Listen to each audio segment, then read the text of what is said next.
मित्रों नमस्कार। मैं कौन हूँ? मैं कौन हूँ, क्या हूँ, इसकी तलाश में चलते हैं आज। क्या जन्म मैं खुद से ले रहा हूँ? क्या जन्म लेने की परिस्थितियाँ हैं वो हम स्वयं निर्मित कर रहे हैं? क्या हम खुद से मर रहे हैं या खुद से मरेंगे? क्या हमारा हाथ है, पैर है, इनको हम स्वयं बड़ा कर रहे हैं? क्या हमारे बाल है, हमारे नाखून है, क्या हम इनको स्वयं बड़ा कर रहे हैं? और यहाँ तक कि जो हमारी सांस है, ठीक, हमारी आँखें हैं, क्या हम खुद से कर पा रहे हैं, देख पा रहे हैं? क्या हम जो भोजन करते हैं, ठीक, उससे जो ऊर्जा निकलती है, उन्हीं के सहारे से शरीर चल रहा है? तो क्या वो ऊर्जा हम खुद कर पा रहे हैं, खुद बना पा रहे हैं? विचार करिए। विचार करने से आपको पता चलेगा कि नहीं, हम तो यहाँ कुछ नहीं कर रहे हैं। ना हम खुद से पैदा ले रहे हैं, ना खुद से मरेंगे, ना खुद से वो होगा। फिर हम क्या है? जब हमारा कुछ नहीं है, जब हम जिसको अपना कहते हैं उस पे हम कुछ नहीं कर पा रहे हैं, फिर हम जो कर रहे हैं तो उसको हम क्यों सोचते हैं कि हम कर रहे हैं, मैं कर रहा हूँ? जब इस दुनिया में एक छोटी से छोटा जीव और एक बड़ा सा बड़ा जीव, उसकी उत्पत्ति परमेश्वर कर रहा है। एक छोटा सा छोटा पौधा, एक बड़ा सा बड़ा पौधा, उसको इस प्रकृति बना रहा है, भगवान बना रहा है। ये हवाएं जिस पर हम जिंदा हैं, ये सूर्य, ये पवन, ये सब किसी एक परम शक्ति की उपज है। और वो परम शक्ति सबको, इन सब को चला रहा है। फिर सोच के देखिए, क्या हम जीवन में सब कुछ कर रहे हैं? क्या हम ही जीवन में सब कर रहे हैं? हमको भ्रम है कि हम कर रहे हैं, हम ये हमारे वजह से हो रहा है। ये प्रकृति के संतुलन के सिद्धांत की बात है।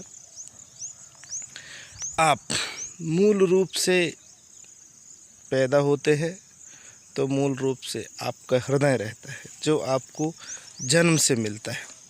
हृदय ही धड़कता है शुरू में। आपके पास कोई बुद्धि नहीं रहती, आपके पास कोई दिमाग नहीं रहता, पर धीरे धीरे धीरे धीरे धीरे धीरे आप क्या करते हो? यहाँ आते हो, दुनिया में आते हो, उसके बाद चीज़ों को देखते हो। समाज में जो जो चीज़ें हैं, समाज के हिसाब से जो चीज़ें चल रही है, उसके हिसाब से पढ़ते हो, जानते हो, और जो ये चीज़ जानते हो उसी में लिप्त हो जाते हो।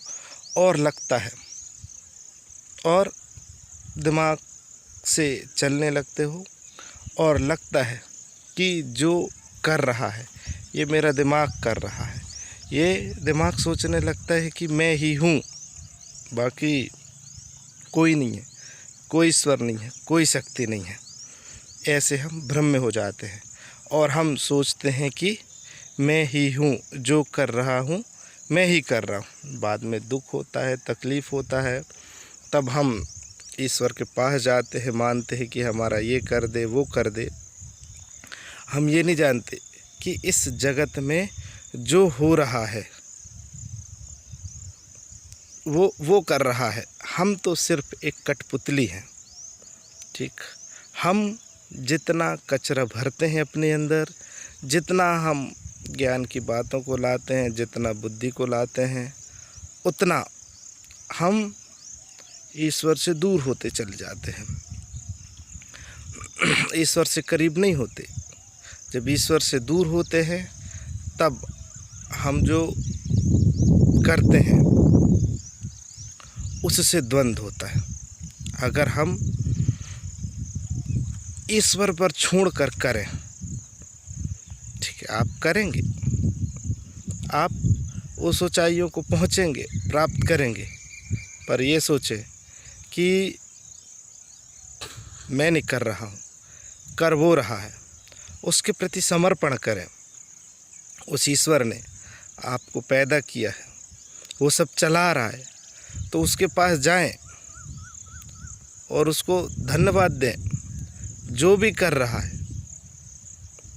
हमें वर्तमान में लगता है अच्छा है, बुरा है, पर उसको धन्यवाद दें कि जो कर रहा है तू ही कर रहा है, मैं तो एक सिर्फ कठपुतली हूँ, तू तो मेरे से करा रहा है। जो भी कराएगा स्वीकार है, अच्छा करेगा तो, बुरा करेगा तो। उसकी डायरी में अच्छा और बुरा है नहीं, ठीक। हमने कुछ एक्स्ट्रा चीज़ें ले आई, उससे हमारे साथ अनबैलेंस हो जाता है, दुख सुख आता है, ठीक। अगर हम उस पर समर्पित कर देंगे तब आपको धीरे धीरे समझ में आएगा कि कोई अच्छा और कोई बुरा नहीं है। जो चीज़ भी होगा आप सबको स्वीकार करेंगे, आप खुश रहेंगे। आप करके देखिए, आप 24 घंटा आप ईश्वर के ऊपर छोड़ के देखिए। जो परम शक्ति पूरी दुनिया को चला रही है वो भी हमें चला रही है। हमको भ्रम है कि हम सब कर रहे हैं, मैं कर रहा हूँ, और ईश्वर से और हम मांगने चले जाते हैं, हमारा ये कर दो, हमारा वो कर दो। हम ईश्वर को दूसरे दर्जे में रख लेते हैं। हम मांगते किससे हैं? हम उससे मांगते हैं जिससे जो हमारा नौकर हो, चाकर हो, ठीक, या हम उसको आदेश दे रहे हैं। भाई जो पूरी दुनिया को चला रहा है, क्या हम उसको आदेश देने लायक हैं? नहीं। हम उसके प्रति कृतज्ञता व्यक्त करने वाले हैं, उसके प्रति समर्पण करने वाले हैं, उसको धन्यवाद दें।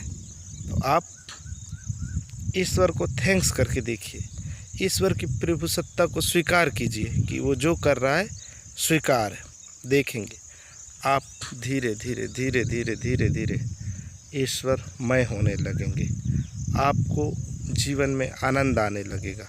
जब आप आनंदपूर्वक रहेंगे, आपसे जुड़ा हुआ आपका परिवार, आपका मित्र वर्ग, आपका समाज का वर्ग, आपके हर व्यक्ति खुशी होने लगेंगे। जब आप खुश रहेंगे तब तो लोगों को खुश रख पाएंगे।